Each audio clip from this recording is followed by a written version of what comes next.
Por favor, escuta isso, gente. Você andar no espírito versus andar na carne é por fim baseado em como você pensa. A carne não é um comportamento ruim. A carne é um pensamento ruim. É isso que é no final.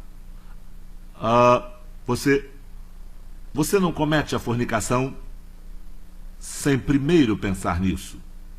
Não é acordar no dia seguinte e dizer: eu estou na cama? Céus, eu estou na cama.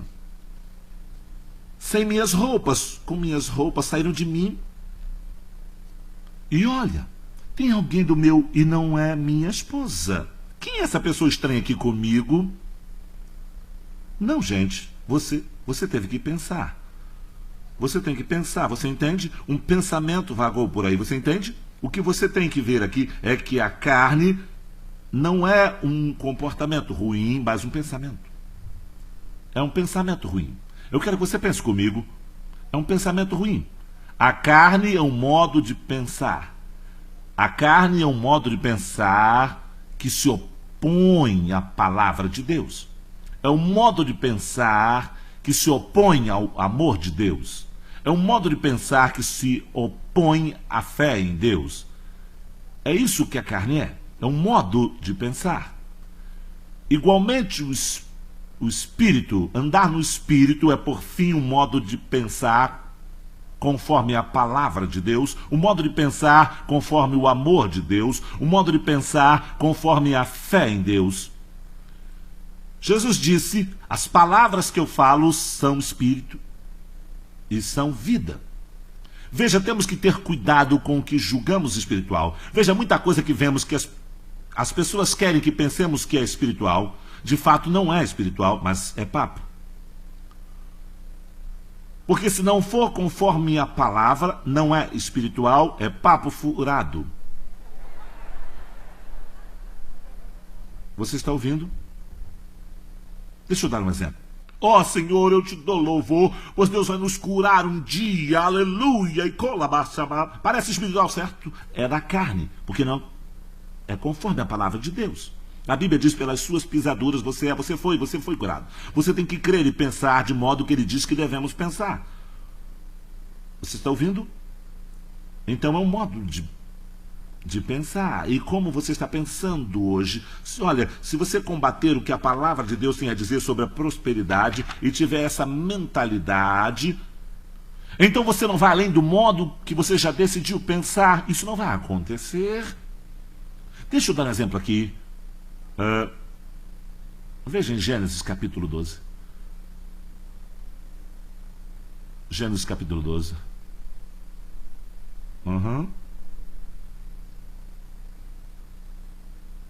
Eu posso ouvir um anjo do céu cantando: o que você quiser. Oh, baby, eu tenho. O que você precisa, eu tenho.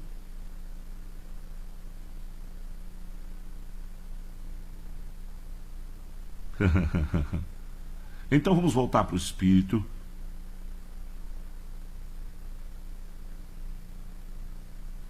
Veja em Gênesis capítulo 12, verso 1. Ora, o Senhor disse a Abraão: sai-te da tua terra, da tua parentela, da casa de teu pai, para a terra que eu te mostrarei, e farei de ti uma grande nação. Eu pensei sobre isso. Você já perguntou: Deus, por que o Senhor mandou ele deixar a família? Por que o Senhor mandou ele sair de casa, deixar seu povo, deixar sua família, deixar seus parentes? Eu vou dizer: porque fuja desses que moldam o seu pensamento. Eu não posso tratar com você enquanto você ficar aí com os caldeus, enquanto eles falam de medo e dúvida e incredulidade. Eu estou tentando colocar sua mente no lugar onde as bênçãos podem vir até você. Eu não posso fazer isso até eu te afastar dessas pessoas que moldam o seu modo de pensar. A pergunta de hoje é: com quem você anda? Quem molda seu modo de pensar? Com quem você fica andando que te diz que Deus não é Deus de prosperidade? Quem está enchendo essa sua mente E pode ser alguém da igreja que enche a sua mente. Bem sabe, amado, eu creio que o Senhor vai nos prosperar, mas eu realmente acho que Deus não tem a ver com dinheiro na sua mão. Quer dizer, isso é entre nós. Quem está moldando a sua mente? A velha mocinha linda agindo como espiritual, mas ela está te preparando para a queda, porque você ouve o que ela tem a dizer. E agora temos que ver com quem nós estamos andando, porque a Bíblia diz que a má conversação corrompe os bons costumes. E quem é que está moldando o seu modo de... É a sua mamãe, o pai, o amigo de chat? Quem é que está moldando o seu modo de pensar? Quem é que fica dizendo que Deus te quer doente? Quem é que fica dizendo que você tem que se divorciar porque todo mundo se divorcia? Quem é que fica dizendo de fato? Essa é a pergunta de Gênesis. No livro de Gênesis, você lembra de Gênesis capítulo 3, versos 9, 10 e... Deus apareceu e disse: ei, Adão, cadê você? Vamos passear, qual é? E Adão se escondeu. E olha o que ele disse. Ele disse: eu estou nu. E Deus disse, olha a pergunta de Gênesis: quem disse isso? Quem disse que você estava nu? Com quem você tem falado? Eu não disse que você estava nu. Veja, a mesma coisa ainda acontece hoje. Ainda temos que responder a pergunta de Gênesis, porque você ainda me diz: eu vou morrer com essa doença. E Deus ainda faz a mesma pergunta: com quem você está falando? Eu não disse que você ia morrer com isso. Você ainda acha que você vai ser tão falido quanto o seu tio Zé? Deus diz: com quem você está falando? Quem disse que você vai viver falido a sua vida? Com quem você tem falado? Quem fez sua mente pensar que você vai ser assim a vida toda? Bem, eu nunca vou ter nada em minha vida. Eu estou deprimido e cansado. Eu não consigo me ver. Com quem você está falando? Com quem você está andando? Não pode ser uma pessoa de fé, aleluia, porque as pessoas de fé não têm dessas conversas. Quem disse que você vai viver enrolado a vida toda? Quem disse que você vai ficar preso a um emprego chato para toda a vida? Quem disse que você vai viver doente a vida toda? Deus disse: eu não disse isso. Pega a minha palavra e descubra o que eu disse. Essa é a pergunta de Gênesis. É a sua mente. Como vai chegar ao destino do fluir da prosperidade se você ficar andando com pessoas que ficam falando que Deus quer que você seja moderado? Sim, tudo bem ter prosperidade financeira enquanto você viver com moderação. Bem, eu estou tentando.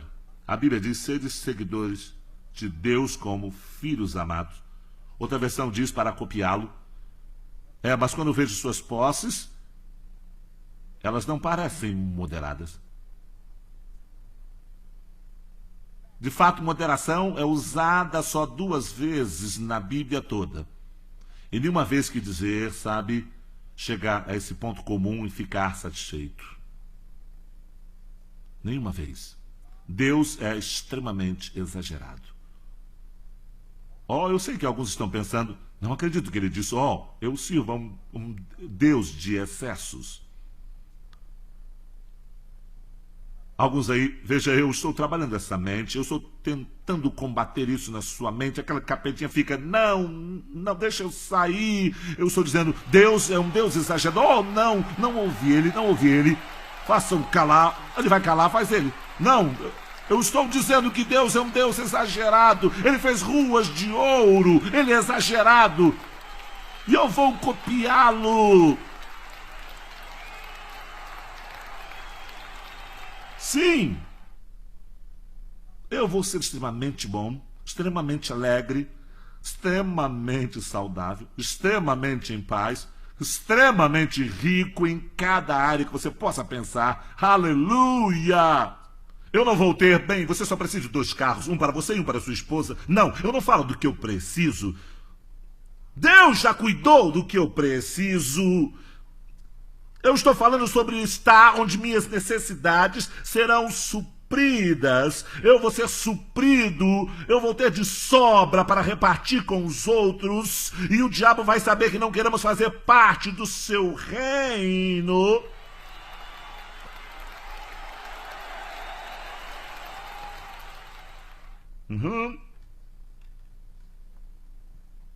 Sim. Eu quero esperar você dar adeus a esse demônio. Tira essa coisa medíocre daqui. Vai dar tchau, porque Deus tem um plano de ganhar almas e Ele está pronto para te usar. E Ele vai te usar com excelência moral. Você vai fazer as obras de amor. Você vai poder sair e comprar carros para as pessoas. Você vai poder comprar casa para as pessoas. Você vai poder sair e fazer alguma coisa como pagar estudo para as pessoas. Você vai poder sair e ser uma bênção para alguém. Mas vai começar no pensamento.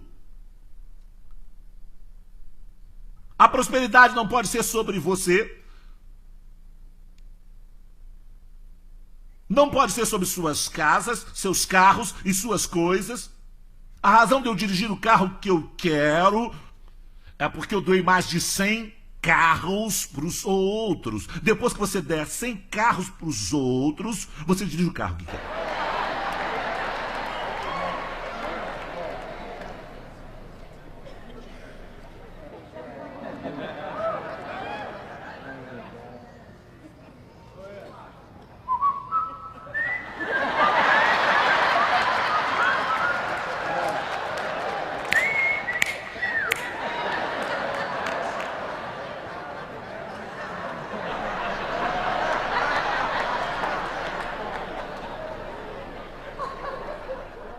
O apóstolo Paulo disse, na 1 Coríntios 13, ele diz, quando eu era menino, eu pensava como menino. Por isso que ele era menino, por causa de como ele pensava. O que precisa ser deixado? Eu preciso que você examine seu pensamento sobre o amor de Deus por você. O que se passa em seu pensamento no que se trata do amor de Deus? Você acha que Deus te ama ou você não sabe? Você não acha que Ele te ama? Deixa eu te mostrar uma coisa. Deixa eu te mostrar o que acontece. Se você pensa no amor de Deus, se Ele já acabou. Veja em Deuteronômio, capítulo 1.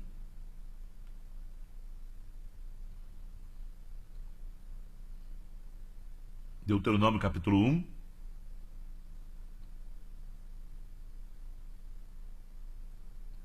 Agora Moisés, ele fala da orientação de Deus e da bondade de Deus ao tirá-los da terra do Egito. Quer dizer, o poder de Deus que ele disponibilizou para libertar a todos ao levá-los para a terra prometida. Quer dizer, o poder de Deus quando chegaram no Mar Vermelho e Deus abriu o Mar Vermelho e secou o chão, sabe? A propósito, teve perito achando que fez a grande descoberta de que o Mar Vermelho não era grandes coisas, que vinha só até o joelho. Então um aluno levantou a mão e disse, bem, senhor, provavelmente foi um milagre até maior. Então Deus afundou o exército em uma poça d'água.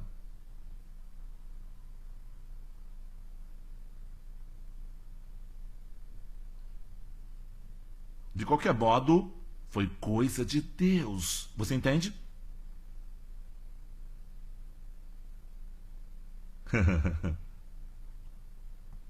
Então quer dizer que nós vamos para a terra prometida. Moisés está falando de como, sabe, como ele colocou líderes, sabe, de como grupos diferentes para tomar decisões. Então ele como mandou os espiões entrarem na terra prometida para sondar, e eles trouxeram uvas grandes e frutas e mostraram como era na terra. Porém, disse uma coisa aqui que nos dá a dica de como as pessoas se rebelam com as promessas de Deus. Se você olhar no verso 26. Todavia vós não quisestes subir, mas fostes rebeldes ao mandado do Senhor nosso Deus. Mas não fazem isso na igreja, esperam até chegar em casa para murmurar. E murmuraste nas vossas tendas e disseste: porquanto o Senhor nos odeia, tirou-nos da terra do Egito para nos entregar nas mãos dos amorreus para nos destruir, porque eles pensavam que Deus os odiava. Foi essa a razão deles se rebelarem, porque pensavam que Deus os odiava. Foi essa a razão de irem para casa e murmurarem nas tendas. Eu não acredito que Deus nos ama, porque se Deus realmente nos amasse, e o tempo todo eles se sentiam, bem, eu saio perdendo, como eu posso guardar os mandamentos se eu não estou certo de que Ele me ama? Como eu posso guardar os mandamentos se eu não acho que Deus me ama? Que pergunta, senhoras e senhores, que vocês vão ter que esclarecer hoje. Vocês vão ter que entender que a fé da Bíblia e a fé no amor que Deus tem por você, você tem que entender isso. Você não pode ver essa vida cristã se perguntando se Deus te ama. Você tem que saber, você sabe lá no fundo, você sabe que Deus te ama. Você tem que saber quando você sente dor. Eu sinto dor, mas eu sei que Deus me ama. Você tem que saber quando você tem contas. Eu não sei como pagar, mas eu sei que Deus me ama. Você tem que saber quando chegarem à sua porta dizendo que você tem que sair até 3 horas da tarde. Eu tenho que saber, eu sei que Deus me ama. Porque se você não souber, se você pensa que Deus te odeia e pensa que Deus está demorando, então você não guarda os mandamentos e se rebela contra ele. Você lembra de novo no livro de Gênesis, quando Satanás chegou para Eva e disse o que Deus disse? Ela disse: de todas as árvores que estão no jardim, do leste até o oeste. Veja, essa é uma expressão do seu amor. Todas as árvores. Você pode comer delas, com exceção dessa. E olha isso. Olha só. Você não vai morrer. A única razão de Deus não querer que você coma é porque se você comer, você vai saber a diferença entre o conhecimento do bem e do mal. E você vai ser como Deus. De repente, por causa dessas palavras, de repente acha que Deus está desfazendo deles. Eles ficam nessa de que Deus está desfazendo deles. Deus está desfazendo deles. Um minuto, eu não sabia disso. E de repente agora eu questiono o amor que Deus tem por mim. E se eu sinto que Ele está desfazendo de mim, e se eu não acho que Ele me ama, então eu vou me rebelar. Eu vou quebrar os mandamentos. Não é assim hoje? Há pessoas no mundo inteiro que se rebelam contra os mandamentos porque nós da igreja falamos: quer saber? Você cometeu esse erro, você vai para o inferno, você não é bom para nada. Ei, quer saber, mocinha? Você engravidou, você vai para o inferno, Deus não vai te perdoar. E as pessoas saem se perguntando: Deus me ama? E quando a tentação vem, elas se rebelam com os mandamentos de Deus, porque elas não sabem que Deus as ama. Tem que dizer para as pessoas: querido, Deus te ama, Ele te amava quando você estava no mundo, Ele te ama antes de você ser salvo, Ele te ama antes de você nascer de novo. Ouça, Deus decidiu amar você antes de você decidir convidá-lo para a sua vida.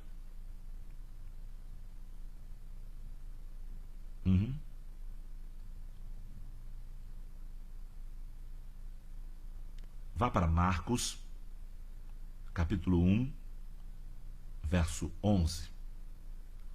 Marcos, capítulo 1 e verso 11.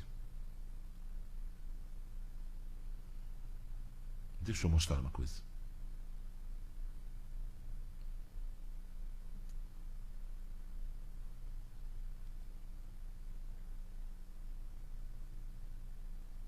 Veja o verso 11. Vamos ler o verso 11 junto, bem alto. Pronto, leia. E ouviu-se dos céus esta voz, dizendo: Tu és meu filho amado, em ti me comprazo.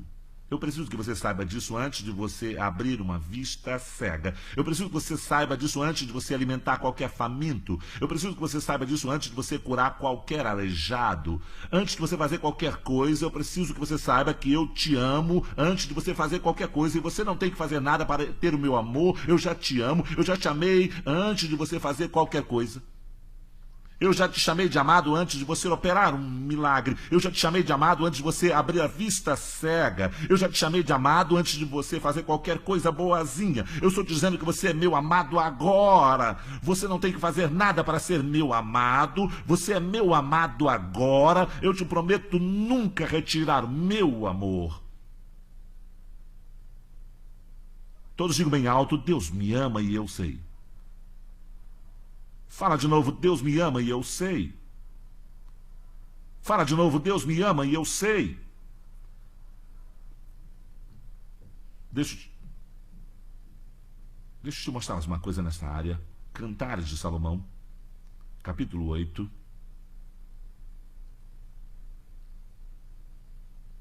Diz uma coisa aqui que é bem interessante, porque compara o amor e diz que ele é forte como a morte. Cantares de Salomão, capítulo 8, o verso 6, creio eu. Sim, o verso 6 diz: põe-me como selo sobre o teu coração, como selo sobre o teu braço, porque o amor é forte como a morte. O amor é forte como a morte. O amor é forte como a morte. Bem, o que quer dizer? Como você pode dizer que o amor é forte? Bem, pega um morto, ele está lá no caixão. Chega para ele e diz palavras ofensivas. Eu garanto que ele não se ofende. Mas diz que o amor é forte como a morte. Quando o amor de Deus está operando em sua vida, alguém pode chegar e falar palavras ofensivas e você não se ofende. E não só você não se ofende, mas você vence o mal com o bem. O amor é forte como a morte. Chega na pessoa que está no caixão, vai xingar ela. Eu não mandei xingar, mas xingar ela, aposto que ela não vai te xingar. Igualmente nós que operamos no amor de Deus, quando fazem isso com você, ele é forte como a morte. Não pagamos o mal com o mal. Nós não vamos fazer isso, porque o nosso amor é forte como a morte, porque Deus é amor. E nós sabemos quem é mais forte. Ele é Deus Altíssimo. Não há nada superior a Ele. Amém? Temos que olhar para o nosso pensamento, gente. Temos que mudar nossa mente. Nós temos que mudar essa mente corrupta. É a nossa carne indomada, a nossa mente que nos derrota e nos mantém onde estamos e até conquistar nosso pensamento com a palavra e até conquistarmos essa mente que não se alinha com a palavra e ainda estamos no mesmo lugar, até vencermos esse velho modo de pensar. Número 3. A palavra de Deus se leva a pensar conforme a palavra de Deus. E seu pensamento determina o tipo de emoção que você tem. Nós vamos definir emoções. Emoções são sentimentos interiores causados pela dor ou prazer, que levam numa direção. São sentimentos. Emoções são sentimentos interiores causados pela dor ou prazer, que são usados para te dirigir ou levar em uma direção. Veja a palavra, emoção. Agora, temos emoções. As emoções nos foram dadas por Deus e elas são um dom. Mas, por favor, ouça. Tudo bem você ter emoções, mas tenha certeza da emoção nunca te ter. Ok?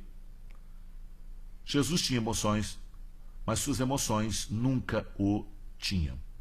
A Bíblia diz que ele foi tocado, em Hebreus capítulo 4, ele foi tocado pelos sentimentos das nossas fraquezas, mas suas emoções nunca o tiveram. O pensamento conforme a palavra de Deus produz sentimentos e emoções conforme a palavra de Deus. O pensamento que não é conforme a palavra de Deus produz emoções que não são conformes à palavra de Deus. E Deus nos deu essas emoções, então é melhor aprender a operá-las, ou elas é que vão nos operar e vão nos levar onde não precisamos ir. E toda vez que você vê o diabo chegar com uma sugestão, tentando pôr seu pensamento conforme a palavra dele, tentando pôr suas emoções conforme o seu modo de pensar e conforme a palavra dele, porque se ele puder te tirar da vontade de Deus para a sua vida, se ele puder te tirar da vontade de Deus quando se trata da prosperidade, então ele vai ter que fazer isso atraindo suas emoções para essa direção. Ele fez a mesma coisa com Jesus no livro de Marcos 14, 33, quando ele estava no jardim do Getsemane. E ele estava lá suando do sangue, porque no reino das emoções, e aqui a Bíblia diz que ele estava aflito. O que você acha que era aquele sangue saindo dos seus poros? Ele resistia, ele não ia deixar suas emoções mandarem em sua vida. E a Bíblia diz que ele foi em frente e continuou.